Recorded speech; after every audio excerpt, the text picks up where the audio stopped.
my channel. My name is Gregoria, also known as G, and here on this channel we talk about all things spirituality, mysticism, and everything in between.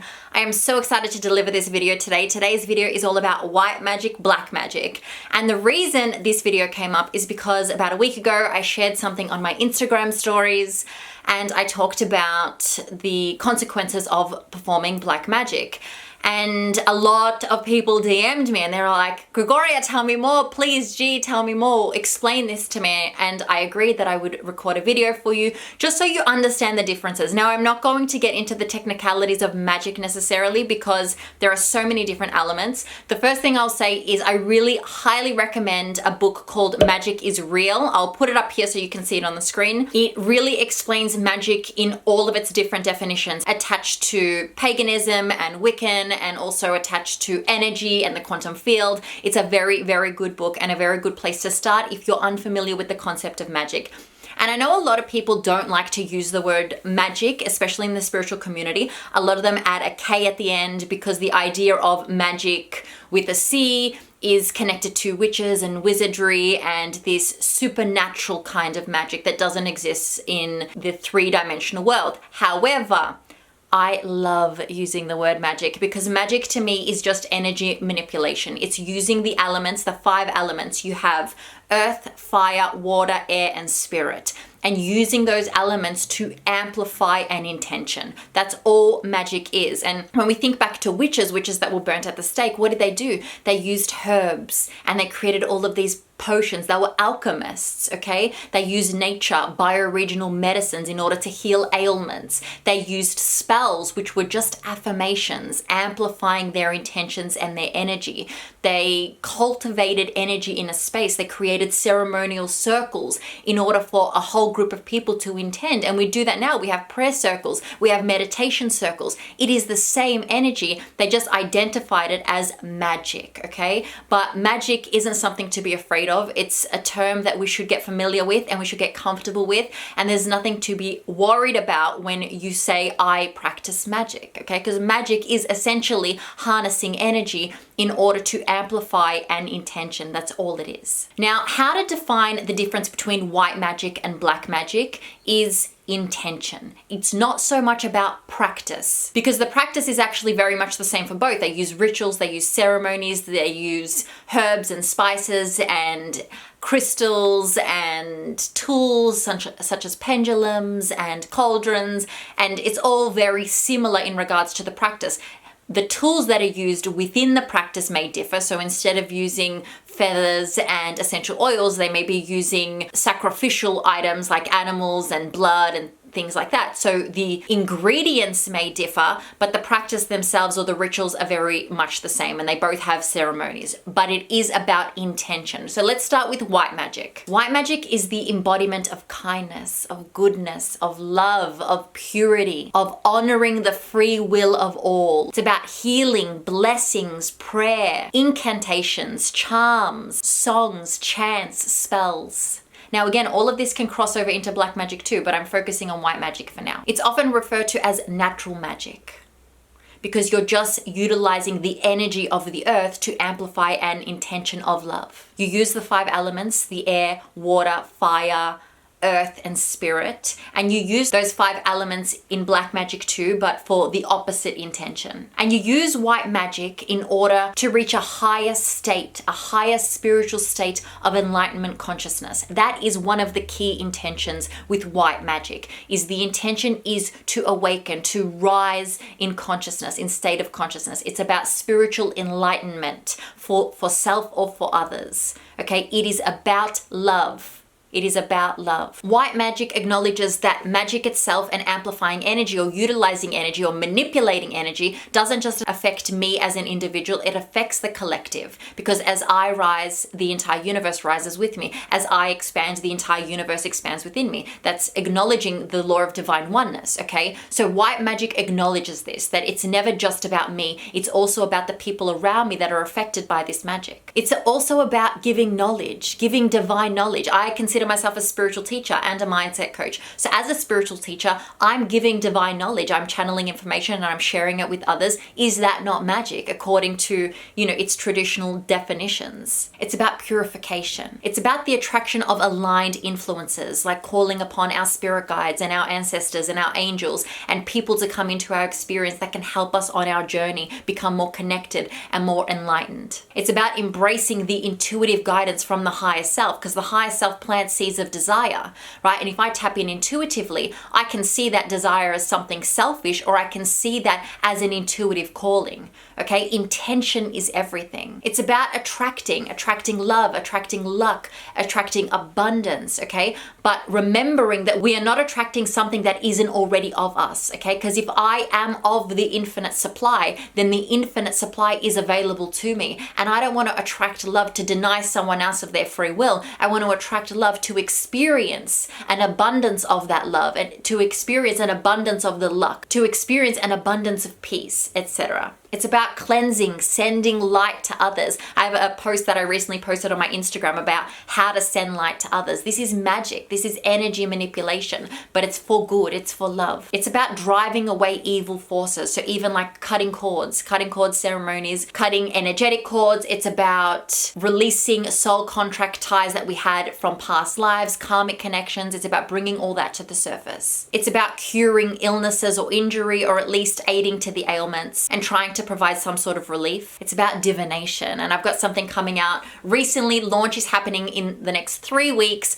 and it's got to do with divination. It's about using intention and amplifying that intention in order to project it out into the world, and so an amplified version of it is magnified and mirrored back to me in my experience. So that's really powerful. It's about foresight of the future, and it's not so much about the crystal ball telling the future. It's about looking into one potential timeline based on your current energetic offering. Okay, that's all psychics really do. They tap into your current energetic offering and they see the potentiality or the high probability of one of your timelines based on what you're doing in the present moment energetically. It's about interpreting dreams, finding lost items, one of my favorite things to do. It's like the same way people pray to archangels, okay, and pray to saints. It's the same sort of thing. I know in Catholicism, it's Saint Christopher, I'm pretty sure, to find lost things.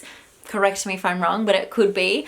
I'm not Catholic, so I don't know exactly, but I'm pretty sure when you lose something, you pray to Saint Christopher, you turn a cup upside down, and somehow miraculously you find things. It's the same sort of thing. We're tapping into the universal energies and we're using it to pursue an intention. It's about appeasing spirits, controlling weather. Now, controlling weather can be used for both good or bad. Well, all of these, in fact, can be used for both white magic and black magic. But traditionally, when people were in the villages, they tried to control the weather in order to call in a beautiful harvest for their crops. Okay, so they called upon the rain and they called upon the elements of the earth in order to be able to feed the village. Okay, so it had a different intention. The intention was of light. The intention was to feed the people.